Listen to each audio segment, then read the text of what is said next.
જય દરિયાદેવ, આપ સૌ જાણો છો તે પ્રમાણે એક ટૂંકા સમયમાં આપણે તાત્કાલિક એક મિટિંગનું આયોજન કરવામાં આવેલું છે. શિવસાગર ફિશ સપ્લાય એસોસિએશન અને આપણા અધ્યક્ષ શ્રીમાન ઉમેશભાઈ લાખા બામણીના અધ્યક્ષ સ્થાને આપણે અહીંયા એક મિટિંગનું આયોજન કરવામાં આવેલું છે.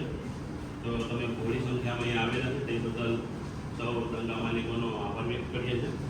અને મિટિંગની શુભ શરૂઆત કરતાં પહેલાં થોડાક 3-4 મુદ્દાઓ છે અને વાર્ષિક હિસાબ છે એ પણ આપવાનું હોય. અને આપણે ખબર છે કે ટૂંક સમયમાં આપણી સિઝન શરૂ થવાની છે. એમાં ઘણા બધા પ્રશ્નો છે. એ પ્રશ્નો પણ આપણે સાથે મળીને એને સોર્ટ આઉટ થાય. જે ડીઝલના અમુક બધા પ્રશ્નો છે તો બધા સાથે મળીને આપણે એકતાની ભાવનાથી બધા સાથે મળીને એનું સોર્ટ આઉટ થાય તેવા આપણે બધા પ્રયત્નો કરવાના છે.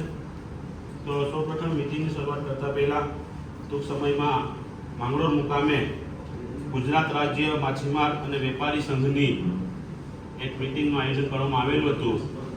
તેની અંદર ઘણા બધા મુદ્દાઓ પર ચર્ચા થઈ છે અને વેપારી સંઘના જે અમુક પ્રશ્નો છે અને જે માછીમારોના અને ધંધા માલિકોના જે નાના મોટા ઇસ્યુ છે તે બાબતે પણ ઘણી ગંભીરતાપૂર્વક ચર્ચાઓ થઈ છે. તો તે બાબતે પણ આપણા શિવસાગર સપ્લાયર્સના એસોસિએશનના પ્રમુખ ઉમેશભાઈ ગયેલા હતા. તો તે બાબતને આપણે વિસ્તારની શરૂઆત આપણને વાત કરશે. ત્યારબાદ હિસાબ છે અને જે આપણા અહીંયા આપણા શિવસાગરના નાના મોટા પ્રશ્નો છે એના ઉપર પણ આપણે ચર્ચા કરીશું. તો હું આપણા અધ્યક્ષ શ્રીમાન ઉમેશભાઈને વિનંતી કરીશ કે ગુજરાત રાજ્ય માછીમાર અને વેપારી સંઘની જે મિટિંગ હતી તેમાં કઈ કઈ બાબતોની ચર્ચા થઈ એને આપણે વિસ્તૃત અહેવાલ આપશે. ઉમેશભાઈ લાખા. દીવમાં વરાંગબરામાં માછીમાર ભાઈઓની જનરલ મિટિંગમાં મહત્વના મુદ્દાઓની થઈ ચર્ચા. દીવના વરાંગબરામાં શિવસાગર ફિશ સપ્લાયર્સ એસોસિએશનની જનરલ મિટિંગ પ્રમુખ શ્રી ઉમેશભાઈ બામણિયાની અધ્યક્ષતામાં યોજાઈ. જેના પ્રારંભમાં શ્રી દિનેશભાઈ બાળિયાએ અહેવાલ આપ્યા બાદ પ્રમુખ શ્રી ઉમેશભાઈએ જણાવ્યું કે તાજેતરમાં માંગરોળમાં મિટિંગમાં નક્કી થયા મુજબ દરેક બંદરોનું એસોસિએશન બનાવાશે. તેમજ માછીમાર ભાઈઓનું વેપારીઓ પાસે પેમેન્ટ લેવાનું બાકી છે તે સિઝનની શરૂઆત પહેલા આપી દેવું. તેમજ અમુક વેપારીઓ માછીમાર ભાઈઓને સમયસર પેમેન્ટ ન આપે તો તેની સાથે કોઈ પણ જાતનો વેપાર કે લેતી દેતી નહીં થાય તેવું સ્પષ્ટ શબ્દોમાં જણાવ્યું. આ ઉપરાંત માછીમાર ભાઈઓની સમસ્યા માટે હંમેશા પૂરતો સહયોગ આપશું. જય શર્મા, જય દરિયાદેવ બધા ભાઈઓને. બધા શિવસાગર ફિશ સપ્લાયર એસોસિએશનના ડંગામરીનું હાર્દિક સ્વાગત છે. એક દિવસ અગાઉ જ વેપારી સંઘ ગુજરાત માછીમાર સંઘની મિટિંગ માંગરોળ મુકામે યોજાયેલ હતી. તેમાં અમે કમિટીમાં મેસેજ પણ નાખ્યો હતો કે મિટિંગમાં જવા માટે કરીને પણ કોઈ કારણોસર આપણા કમિટીના મેમ્બર્સ કોઈ એમાં પહોંચેલા હતા નહીં. કે ફોટો ઉતારવાની બધાની ચાલુ હતી એટલે ટૂંકા સમયનો ગાળો પણ હતો એટલે ગમે તેમ કરીને અમે 2-3 જણા ત્યાં પહોંચ્યા મિટિંગમાં. ત્યાં મિટિંગમાં એવું નક્કી કરવામાં આવ્યું છે કે આપણે 1-1.5 વર્ષથી વેપારી સંઘની મિટિંગો ચાલે છે. એમાં આજુબાજુના બધા જ બંદરો એ મિટિંગમાં જોડાય અને સાથે મળીને કામ કરીએ એ હેતુથી બધા જોડાય છે.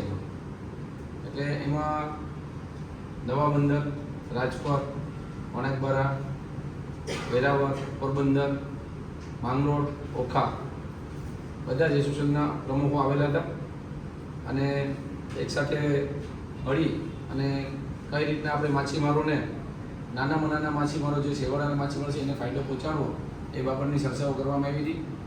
જેવી રીતના આપણે ડંગા માલિકોનું પેમેન્ટ અમુક લેભાગુ તત્વો આવી અને ફિશરમેનનું પૈસાનું કરી અને ભાગી જતા હતા એ લોકો ઉપર કઈ રીતના રોક લગાવી એના માટેની બધી વિસ્તૃત ચર્ચા કરવામાં આવી. અને ગયા વર્ષના જે કોઈ ના પણ પેમેન્ટ બાકી રહી જતા હોય એ કંપની માલિકોને આપણા મેસેજ દ્વારા જાણ કરવામાં આવશે કે 15 ઓગસ્ટના આપણી ફિશિંગ સિઝન શરૂ થાય છે. એટલે એ લોકોને આપણી ફિશિંગ સિઝન જેવી શરૂઆત થાય ત્યાં સુધીમાં 15 ઓગસ્ટ સુધીમાં બધા જ વેપારી ભાઈઓ જે પણ સપ્લાયર છે, ડંગા માલિકો છે એમને જે બાકી રહેતું હોય પેમેન્ટ એ આપી દેવાનું રહેશે એવું ત્યાં બધા વેપારી સંઘ ગુજરાત માછીમાર સંઘની મિટિંગમાં નક્કી કરવામાં આવ્યું છે. એટલે આપણે આપણી જનરલ મિટિંગ થઈ જાય પછી આપણે મેસેજ પણ આપશું બધા જ એક્સપોર્ટર્સને અને બીજા વેપારી લોકોને જેથી કરીને આપણા ફિશરમેનનું પહેલી તકે પેમેન્ટ 15 સુધીમાં કરી આપે. અત્યારે જે કંઈ આપણો જટિલ પ્રશ્ન છે એના માટેની મિટિંગ થઈ જ છે. એમાં આગળ ડેલિગેશન લઈને ટૂંક સમયમાં જોડે આપણે સાહેબને વાત કરવા માટે કરીને જવાની ચર્ચા પણ થઈ ગઈ છે. બરાબર? એટલે આપણે જે કંઈ હોય તમે તમારા મનમાં પણ કોઈ પ્રશ્ન હોય કે પેમેન્ટ વાળાના તો તમે જણાવજો અને આપણે એક તારીખ નક્કી કરવી પડશે કે આપણે જે કોઈ ભાઈઓનું પેમેન્ટ બાકી રહેતું હોય એ લોકો આપણને કેટલા તારીખ સુધીમાં એપ્લિકેશન આપી દે તો આપણે એને મદદરૂપ થઈ શકીએ. પછી ઘણા આપણે તારીખ આપી દઈએ કે ભાઈ એટલી તારીખે તમારે એપ્લિકેશન એસોસિએશનમાં આપી જવાની, એટલી તારીખમાં એસોસિએશનમાં જે એપ્લિકેશન આપી જાય છે એનું આપણે પેમેન્ટ ગમે તેમ કરીને હાલતે પણ એનું પેમેન્ટ કંપનીવાળા પાસેથી પૂરું કઢાવી આપીએ છીએ. તો અમુક માણસો 9 મહિનામાં અમને એપ્લિકેશન આપવા આવે અને 9મો મહિનો હોય ત્યારે અમને ફોન કરે કે મારું પેમેન્ટ બાકી રહી જશે. તો ભાઈ બધા ધંધા લઈને બેઠા છે એટલે તમે સમયસર છે ને જે પણ અહીં તારીખ નક્કી કરવામાં આવે આપણે જ નક્કી કરશું બધા ભેગા થઈને એ સમયમાં એપ્લિકેશન બધાએ આપી દેવાનું. એના ઉપર અમારા કમિટી મેમ્બર્સ છે બધા એ ભેગા થઈને ચર્ચા કરી અને જે કોઈ સામેવાળા ઉપર પેમેન્ટ બાકી હશે એને ફોન કરવામાં આવશે અને એની પાસેથી ટાઈમ લિમિટ માંગવામાં આવશે. ગઈ મીટિંગમાં આપણે કિશનભાઈએ આપણને એપ્લિકેશન આપી હતી.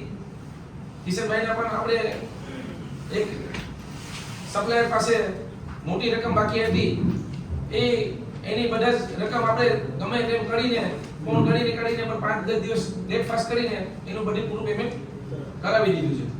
બરાબર? તો એવી રીતના તમે બધા તમારું પેમેન્ટ બાકી રહેતા હોય તો એપ્લિકેશન આપવાની કમિટીને બધી સાથે મળી અને કામ કરીને આપણે બને ત્યાં સુધી વહેલી તકે તમારું પેમેન્ટ પૂરું થઈ જાય એની કોશિશ કરશું. અમનસિંહ ફૂડવાળાનો ભાઈ ગયા વર્ષનો ઇશ્યુ છે. બરાબર? ગયા વર્ષનો આપણે અમનસિંહ ફૂડવાળાની આરે બોલાવીને પણ મીટિંગ કરી હતી. બરાબર? હા, બધી કઈને બોલાવો. ગયા વર્ષે આપણે ના પાડ્યું કે માલ દેવો નથી, અમુક જે માલ દીધો કે ભાઈ ધીમે ધીમે માલ દેવો ને તો પૈસા આપે. તો એમાંથી અમુક લોકોએ આપણે માલ દઈ દીધો એને. બાકી આપણે તો નક્કી જ છે કે ભાઈ એકવાર આને ના પાડ્યું કે માલ દેવો નથી દેવાનું જ નહીં.